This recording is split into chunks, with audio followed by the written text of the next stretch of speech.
dyslexic in a way, and he has learning difficulties from young. And Sinclair here has done a very extensive interview with Ray, which is printed here, in 2001.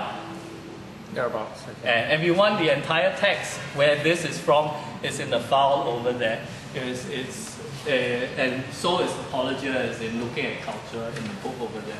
Yeah, but Ray as a person is an intriguing, interesting character. Why did he choose to locate himself here?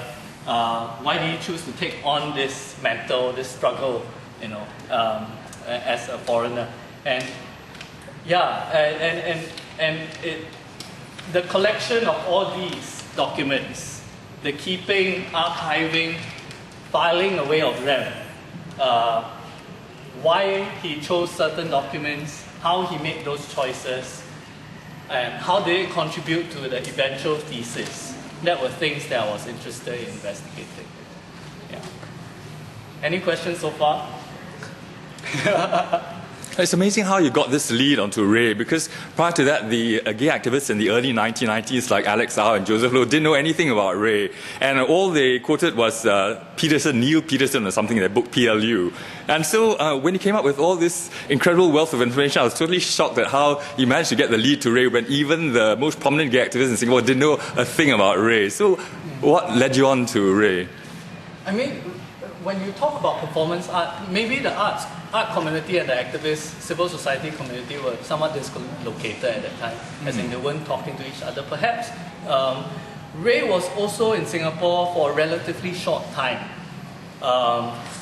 He left his position. He was teaching at NIE in the Division of Art, and that's why he came to Singapore to take on that teaching position in 1994. My facts might be a little bit muddled, so if people here have clearer facts, maybe you can correct me. I'm not always right. So 1994 he took on the post. This event, 1993 he took on the post. I think he arrived for the new semester in August. And in December this thing happened. Yeah? What thing? The AGA. Oh. The Artists General Assembly. This 7-day event. He was holding on to his position for 2 more years, 1996, when the controversy around looking at culture, which is the book that details certain articles about this incident, happened. I think that was one of the reasons that contributed to him leaving his position. He stayed on in Singapore for a little while longer before he went on to Australia to write his thesis. So he was only in Singapore for a window of like 5 or 6 years. And he's very much involved within the arts community. But he does do AIDS-related activism, but perhaps not so prominent. So maybe that's why Alex and other gay activists haven't been able to link up with him as much. Yeah. So how did you manage to get the link? Well, it's unavoidable to encounter him when you research around Joseph Ng, because you will realize that a lot of the materials online, the very first material, I'm sure if everybody Googles about Joseph Ng before I reenacted it, will be Weng Choi's Chronology of a Controversy. Yeah, there's no mention of Ray at all, so I'm wondering where you dug up his name from. So, Chronology of a Controversy is actually in print in this particular book. And what Weng Choi did was that he translated it into a website and biotechnics that for a very long time was the only timeline that detailed the entire event. But within that timeline itself, the recount of Brother Kane as a performance was Ray's account. And the reason being so because, walk a bit back. When the entire court trial happened, and I'm jumping a little bit around here, if you're losing me, just let me know. Or you're losing the conversation, just let me know. The entire court trial, the affidavit, the trial affidavit, was written by Ray. So there were 2 court trials that arise out of the Artists General Assembly. Basically, they charged Joseph Ng. Okay, let me just read you the charge. You, Ng Sing Chaw, are charged that you, on the 1st of January 1994, at about 12:30 a.m., at 5th floor Parkway Parade Office Tower, Singapore, a public place, did commit an obscene act, to wit, by cutting your pubic hair and exposing your buttocks to the annoyance of the public, and you have thereby committed an offence punishable under section 294A of the Penal Code, chapter 224. So he was charged with performing an obscene act in public. That was Joseph.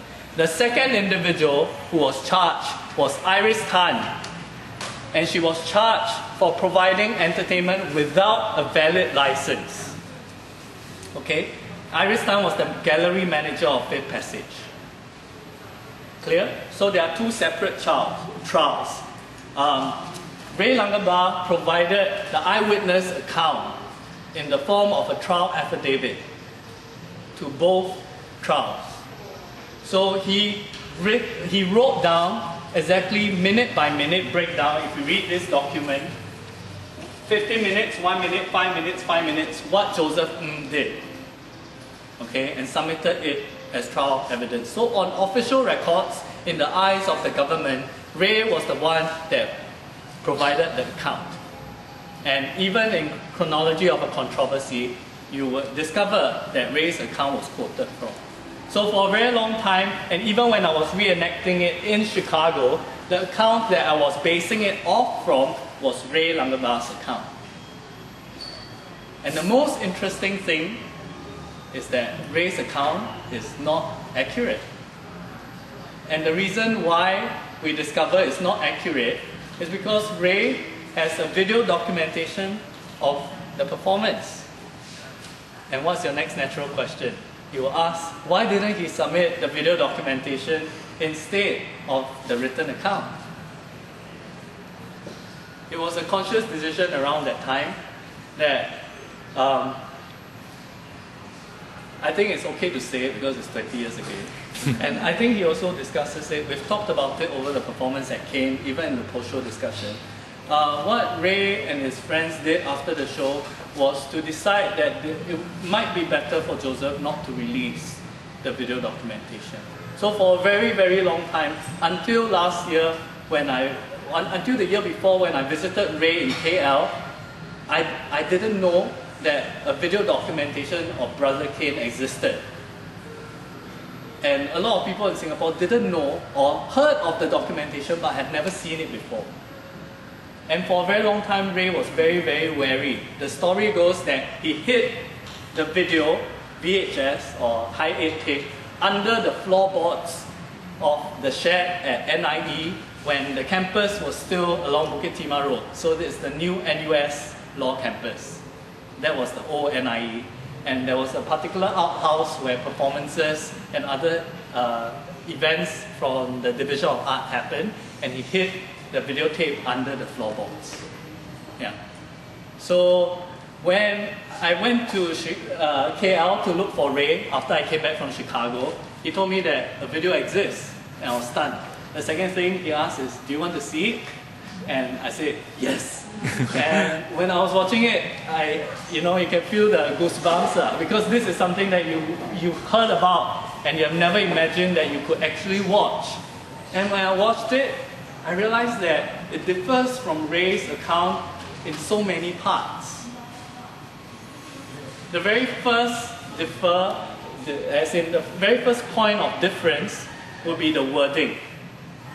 If you sit and watch Joseph's performance, which is on this last TV, you will hear Joseph says, sometimes, maybe a silent protest is not enough.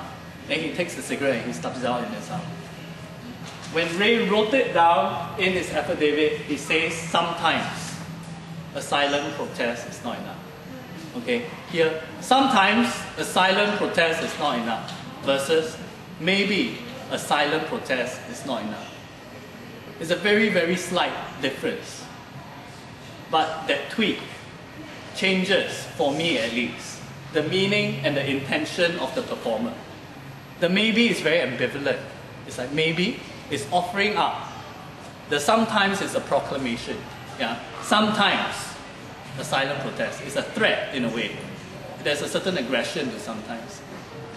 And I asked Ray, and we had a conversation in Helsinki when I went to visit him earlier this month, And he was also saying he never knew, maybe it was a subconscious thing. He wanted to reword it, to make it more aggressive, perhaps. And that's an example of how the text documents that Ray's collection or what he has amassed is, and you have to be very critical as you read it, biased, and it's also from a very subjective point of view. Yeah. So there are many other instances. Yeah. Wasn't he trying to defend Joseph when he submitted Yes. that? So Yes. he actually subconsciously or consciously made it worse by No, wording it? no, but what is worse and what is good? What is bad? Okay, to cite another example, he said Joseph Ng went to a corner of the gallery and he lowered his briefs 2/3 of the way down his butt, because that was the point of contention. How much you reveal of your butt is how the extent of how much you will be charged. So in Ray's account, he said 2/3. Yeah, 2/3 until where? Here, right? When you watch the video, he removes it until here. Yeah, he removes it completely and exposes his entire butt. So that was an instance where he was trying to protect Joseph. And therefore, perhaps a written account will be vague and a little bit more ambiguous than the visual representation itself. Yeah. It's amazing the court didn't ask the newspaper reporters who actually photographed the thing about their They did. account. Oh, they they were did. actually called to trial. And the entire trial documentation of Iris's trial is actually part of his collection. So you can actually read in trial, they are cross-examining Loo Zihan, who was the reporter that wrote this particular article.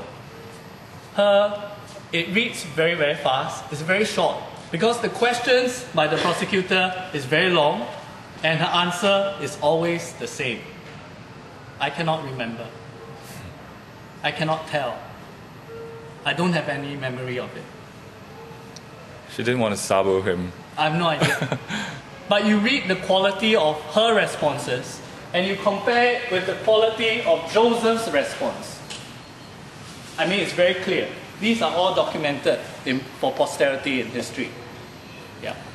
And you make your own judgment. Yeah. And yeah.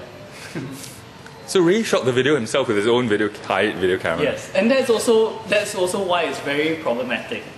Because everything we hear about today, or in this particular exhibition, and from my perspective, is recreated from Ray. Even the video documentation is recorded from his perspective. So that's a very good point. Maybe that's a good segue to talk about these 5 TVs in the space. Give me a while.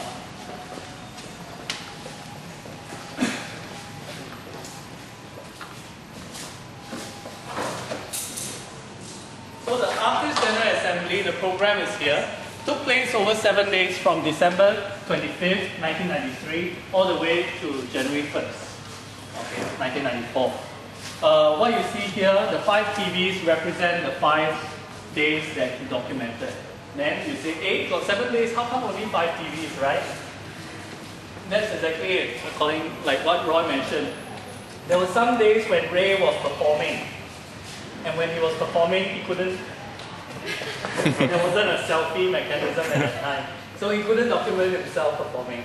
So unfortunately, the very first TV is documentation from the opening, 25th of December. And you see the improvisation in that particular video. There's Lim Kay Siu performing with Lee Wen, Joseph Ng, Nick Pang, and other performance artists. I don't know how is it for you all, but for me it was the first time seeing a theatre performer engaging with the performance art community in such an integrated manner. Perhaps there are other instances.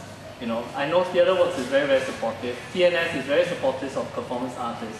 But just seeing Lim Kay Siu 20 years ago working together with the performance artists in that improvisational piece, and you know who is playing the supporting percussive music. I think some of you heard it. It's the band called Heritage. Members from the band called Heritage were providing the support. And that was an example of how the arts community at that time, through this event, linked up and was sharing resources and speaking to each other. Maybe not completely synergized, but at least there was that conversation. Yeah. And the 2 days that are missing is 26 and 27. 26 Ray and a few other performance artists, including the current artistic director of the substation, Noor Effendi, they performed, and of course there wasn't that selfie mechanism, so it doesn't exist. Nuang Hao has some photos. Nuang Hao is another artist archivist, and you can see some of his photos in Li Wen's installation. But most of the documentation has been lost on that particular day. The day after that, on the program it writes, Vincent Liao did an experimental workshop on performance art with his wife assisting Yvonne, and Yvonne was also part of this show. Vincent